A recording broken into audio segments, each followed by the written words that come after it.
Let's see if this.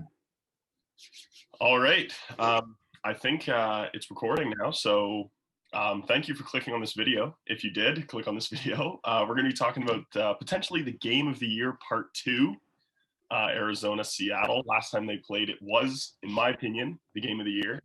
The division's on the line, and Aidan's here to talk with me about it. So Aidan, what do you think about this game tonight? Yeah, I mean, I agree with you. Rematch of the game of the year. It's Arizona at Seattle. This time, Seattle's favored by 3 points, which is kind of interesting because Arizona won last time.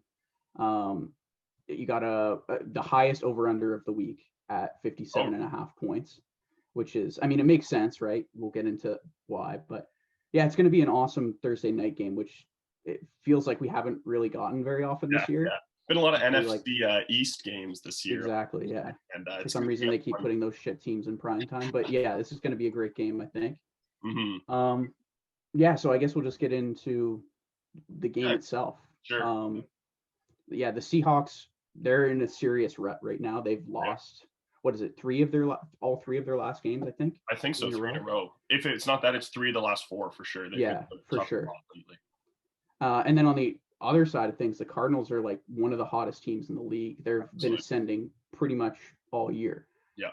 They've dropped a few close games in there, but yeah, they're one of the most ascending teams. Absolutely. Their defense is playing lights out, with maybe the defensive player of the year candidate Budda Baker on the other side there.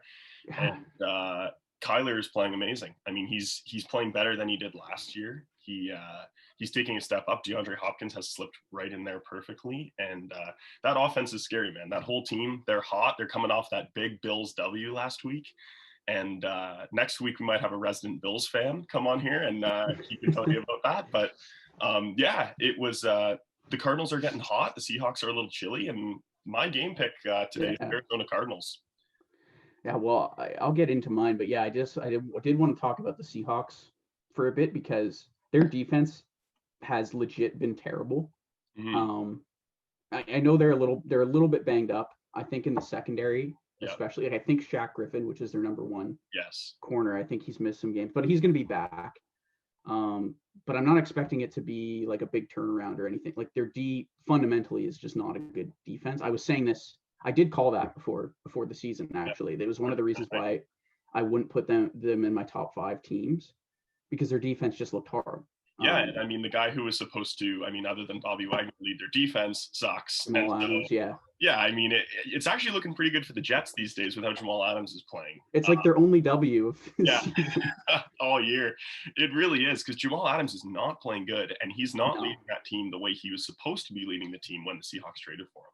Yeah, I mean, I was always lower on him, but he's been worse than what the general public was expecting, for sure. So the defense is a mess, but the offense has also been terrible these last few weeks, mostly because Russ is playing really bad football for some reason. He was at one point, he was the clear-cut MVP. Like, everybody was saying it's unanimous pretty much. And now he's throwing picks. He's making bad decisions. Actually, did you know Russell Wilson has more turnovers per game than Daniel Jones does right now? Really? Yeah, that's a fact. They have the same amount of turnovers, but the Giants have their bye this week, so Daniel Jones has played more games. Enough that in the last 3 weeks, sometimes you just watch Russ throw the ball and you're like, Russ, what the hell are you doing? Like, there was a wide open receiver right there, and you threw it over here. Like, there's been a few moments like that where you really question. I know you're thinking of the Rams game last week when he had a clear wide open running lane and he just throws it across his body into the end zone. It's obvious pick because nobody can make that normal throw. Russell Wilson, which is the weird thing. So I mean, obviously things will come back to the medium.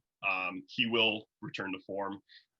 Just not the time you want to be going up against your number 1 divisional opponent, a primetime game when your team's chilly.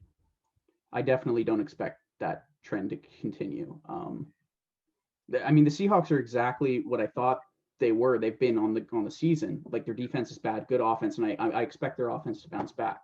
Yeah. I think it's going to turn around, and I think it's a great spot for it. And it's a good time to transition to the Cardinals, I think, because, like we were saying, they're one of the hottest teams in the league. They are. They're coming off of that insane play, like probably the play of the year. Play of the year, absolutely play of the year. Yeah. To beat the Bills. And the Arizona like Arizona's just a fun team. They are. Second-year They're quarterback. young, they're fun. You can even see Exciting. on the sidelines. I'm a sucker for when the camera zooms in on the huddle or the sidelines or something, and you see players kind of interacting and the coaches. Like, I love that stuff. And every time they zoom in on that Cardinals sideline, you see they're having so much fun. They're, Yeah. high-fiving, they're jumping up and down. They're the other when Christian Kirk scored this big touchdown, I think it was against Dallas, but it could have been one of his other ones this season because there's been a few. Buda Baker and Patrick Peterson are sprinting down the sideline with them. And it's that kind of energy that you love to see in an organization, especially one that's playing so good. That kind of youthful, fun, exciting energy, that's what the Cardinals are feeding on right now. Yeah, I mean, it's the kind of thing you expect from how they're playing right now. I mean, they're a young team, but they also, like, they're getting, like, DeAndre Hopkins, probably the best receiver in the league right now. Mm-hmm. You still have Patrick Peterson. I don't think the defense is anything special, really. There's a few nice young players, like you mentioned, Buda Baker. He's awesome. But you have a couple big names that are kind of underperforming. You have a couple young players that aren't really meeting expectations. But overall, the team is getting a ton of hype. Absolutely. And I think the defense is playing better than maybe what expectations were coming into the season. And maybe that just has to do with how well the offense is playing. And then therefore the defense can just have a little less pressure on it than what it maybe normally did. But I think what it is the defense is just prone to making big plays. Like that, they're a big play defense in both senses of the word. Like they'll give up big plays. But at the same time, they'll make those big plays because they have playmakers on the other side. Absolutely. But yeah, I love this team personally. And I think a lot of the hype is justified. Yeah. But looking at this particular game, I'm leaning Seahawks. And if you want to get into the betting aspect of it, we can. Sure, yeah, let's hop into that. Did you say you were leaning Seahawks or you Cardinals? I'm leaning Cardinals tonight. Okay, interesting, good. So yeah, I'll just explain why I like the Seahawks. So as I said before, they're favored by 3 points, which is actually down from a whole touchdown, which is where the number was in the preseason. Okay. When they map these games out. But yeah, that the Seahawks, it's sitting at that key number at -3. But that's actually given juice to Seattle, and it's looking like people want to bet the Cardinals, probably for the reasons we were mentioning before. They're just getting all this hype. Seattle looks terrible. The public likes the Cardinals. And yeah, my mouth is watering just thinking about this. There are some books that have moved the number to -3.5 because Seattle's getting all that juice. Yep. And I've lost money betting on the Seahawks 2 weeks in a row now. Yeah, me as well. but I think I'm going to do it again this week. I mean, the thing is, man, that right there, I bet on the Seahawks 2 weeks in a row. I've lost 2 weeks in a row. The Cardinals are, as all the things we just talked about. I think this Arizona team is hot. I think the Seattle team is cold. I think Arizona's going to come out and they're going to hit hard and they're going to play harder. And I don't know if that Seahawks will be able to keep up. Yeah, I mean, it's a good point. I think one of the reasons why I bet on Seattle was I was expecting them to bounce back, and that just didn't happen against Arizona. Like, or is it? Do you think this is the week of the bounce back against Arizona? Well, that's the question. I think it is the quintessential bounce back spot because their perception in the eyes of the public has never been lower. Meanwhile, like now Kyler's getting this MVP hype. Like I said, they're coming off that huge play, like just an insane play, the play of the year. I think just where the perception of these teams are is in such a skewed place from where I actually think they're going to end up. Like I think Seattle is ultimately the better team. You're getting the better QB. Seattle is at home, which is where they've historically been dominant at home. So I think this is the better team.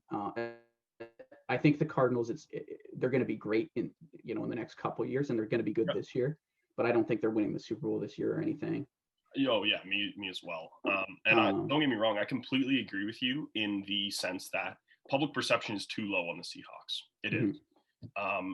And maybe I'm a sucker. Maybe I'll on the show next week when we talk about the next Cardinals game, maybe I'll be called a sucker, but I'm in. Like that hype, normally I'm not one to buy into the team looks hot or has a big play and then everyone on Bleacher Report's talking about it and therefore the juice goes to that team. But this Cardinals team, man, like I've watched almost every Cardinals game this year, and it's something special. Kyler Murray is a special quarterback. So is Russell Wilson, but Kyler's playing here, and I love Russ, but Russ is playing here. And, this could be the week that he comes out and he evens that a little bit. But, yeah, that's why I'm picking the Cardinals tonight. And did you have any prop bets for the evening for anyone listening still to make some money tonight? Yeah. Well, I'll get into prop bets. First, I just wanted to touch a little bit on the over/under, just because it's so interesting, it being the highest total of the week, and it makes perfect sense. Like we were saying, both of these offenses have the potential to go off. Yeah. But it does seem a little high, and I could really see it going either way. Obviously, you have to lean towards the over because the defenses aren't good. Yeah. And they're going to be going against great offenses. Yeah. But I'm actually expecting a surprising performance from Seattle's defense this week. And I definitely lean the over because it's just one of those bets where, like, kind of we were just saying about picking the Cardinals. Yeah. I'll just feel really stupid when it goes way over tonight. And I'll just kind of facepalm and question why I didn't obviously see it coming. But I think I'm just not going to bet it. Because I see it being close. I could see a surprising, a couple picks, maybe from both defenses, maybe even just one, and that's enough to keep it under the total. I agree with you. I have written down that my betting advice of the week is don't bet the under, but don't even bet the over under at all. Yeah, because I wouldn't. This is a game that can go either way. Avoid that. If you're going to bet it, you really want to bet it, bet the over. But I agree. I would avoid it completely. Play the spread, play the money lines, play the player props, but avoid the over under. It's not worth your time this week. Yeah. And speaking of player props, I can get into those right now. I have a couple right here. My favorite one is actually Kyler Murray over 61.5 rushing yards. It's gone up a little bit. I saw it 58.5 in a couple spots earlier. And it does seem high when you look at it at first, 61.5 rushing yards for a quarterback. But actually, Kyler hasn't hit the over on that only 3 times this year. Yep. And one of them was actually last week against Buffalo, where he was only half a yard short of hitting it. So 2 times really where he's been significantly under that. One of them was in a loss to Detroit, and the other one I think was in a blowout win against the Jets. I don't expect either of those things happening where they're losing bad or winning really by a lot of points. So I wish I had the number in my head for this, but I know Kyler is rushing per game. I think it's over. I want to say over 50 rushing yards a game. I don't have that number actually on me. I wish I did, but yeah, I don't. He's running like a madman, and yeah. like I said, watching a lot of Cardinals games this year, they're drawing up they're drawing QB draws, they're drawing up everything under the sun for this guy to run. It's not like you're betting the Tannehill over, where you're hoping he just scrambles out of the pocket on some Indianapolis Colts pressure or something like that. Yeah, they're running exactly running. Plus, he is a scrambler as well, just naturally. So, 100%, man. That over, I love that over. Yeah, that was my exact point I was going to make. I usually only bet these QB overs on rushing yards when the defense can get a lot of pressure and you get the quarterback scrambling outside the pocket, and just making those scramble improvised runs. And the Seahawks don't have that, but like you were just saying, you're going to get designed runs from Kyler. Absolutely. He's naturally a scrambler. That's just that part of the offense. It's just built into the scheme. And we know how explosive he is, so he can break one at any time. Yeah. I think the number's just too low. I'm going to be betting that one. Yeah, no question about it. The next one, this one is a little bit, it's a little bit more out there, but I like it for a couple very specific reasons. And it's DK Metcalf over 79.5 receiving yards. Yep. I have seen this higher in a couple spots at 81, 82. So I think we're getting value on the number here. Question for you before you continue. Peterson's going to be shadowing Lockett. Is that kind of... No, well, this is one of the reasons why it's a good point, because it's lower than it should be, that number, because Arizona shut DK down the last time these two teams played. Patrick Peterson was on DK Metcalf, and Tyler Lockett went off, and Patrick Peterson really did a good job covering DK. But that's one of the reasons why the number was so low, because he was shut down last time. Yeah. And the other reason is because he had a bad game last week also up against Jalen Ramsey. But I really don't think they're going to be able to contain DK both times. I think Arizona is going to be in the film room looking at what Tyler Lockett did to them, and they're going to have to do something to remedy that a little bit, because I don't think they can survive another game where Tyler Lockett has 3 touchdowns and over 200 yards. Absolutely, they can't. Yeah. And, I think it's a huge bounce back spot for Seattle's offense, like I said before. And I just think there's a huge Metcalf play in there at least. Absolutely. And if all you really need is one. I mean, I know that's obvious for everyone who watches the NFL that DK Metcalf can break these, but all you really need is one. I mean, if you're betting the over there, one play and 2 first downs, and there's your over, right? I mean, you've got 4 quarters of football to go. And so I like that bet a lot as well, man. Yeah. So I think that's all there is to say about that. I do have 3 last quick ones here. Yep. I do like the bet of Russell Wilson having more passing yards than Kyler. I just think it's almost guaranteed to happen unless Seattle lays another stinker. Just because I think if I just see the game going one way, and Russell's going to have to pass a lot to win this game, and Kyler doesn't necessarily need to do that because he can rely on his rushing. Exactly. That offense just creates plays in a unique way that Seattle doesn't have. Like Seattle has one way to win, and that's with Russell Wilson's on. Yeah, absolutely. And this plays actually very nicely into the first part if you were to parlay these together, being that Kyler Murray's going to hit the over on the rushing yards. That actually does happen in the game script. Russ will be throwing more yards. So it'll be nice to double up on that in the parlay and get some more money. You took the words right out of my mouth again. I was going to say it may be worth adding to a parlay just because I think this is pretty much it's closest thing to a lock out of the props that I saw. The other one that I do like, and there's a couple here that are contingent on a couple things, but if Chris Carson doesn't play, I like Carlos Hyde over 2 catches. And the reason is there's a couple things. So number one, Travis Homer is already ruled out, and he's usually their receiving back. So there's that. The other thing is Alex Collins hasn't been called up from the practice squad as far as I've seen yet. So that leaves, if assuming Carson's out, you have Carlos Hyde and DJ Dallas in the backfield. And with how Dallas has looked, he hasn't really looked that good. He hasn't, and they haven't really used him in a lot of passing plays this season. You're right. You're right. They're not using their running backs like that at all, really. But I'm just thinking Hyde's going to be on the field a lot.